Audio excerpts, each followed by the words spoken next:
is Holland. I'm the field CTO at Cyxtera. Cyxtera is a global data center platform and a leader in co-location and interconnection. I've got three predictions for you today, so let's just jump right into them. So prediction number one, I think we're all anticipating some level of macroeconomic headwinds going into 2023. But despite that, I do believe that demand for AI and machine learning is going to be one of those bright spots in terms of growth and investment. We're seeing a lot of AI and ML adoption produce really good outcomes for businesses, really meaningful outcomes. And we're also seeing a general awareness amongst the C-suite specifically that having an AI strategy has gone from something that's kind of optional to a key component of a company's strategy. So given all those dynamics, I think this is an area of technology that we're likely going to see be a bit insulated from any budget contractions going into this year.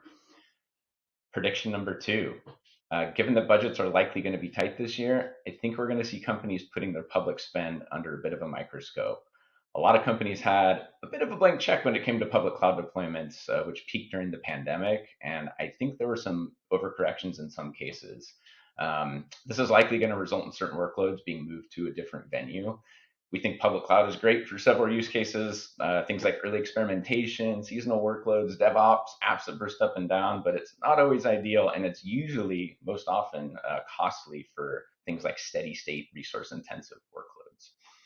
Prediction number three, which is related to prediction number two, I think we're going to see companies increasingly execute on a multi-hybrid cloud strategy, which is ultimately going to result in workloads living at the venue that's optimized for the attributes of an application.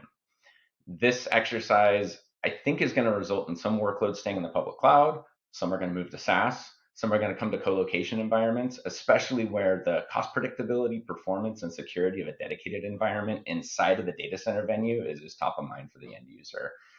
This hybrid mix of venues probably isn't going to see an increase in companies operating their own data centers. I think we're going to see a big decrease in that motion. It's a pretty complex to have your own data center. It's not very cost effective. I do think modern application architectures and the abundance of software-defined interconnection platforms have made choosing the venue that best suits the attributions of an application and related data sets easier than ever. Happy New Year, everyone. Thanks for listening to these predictions.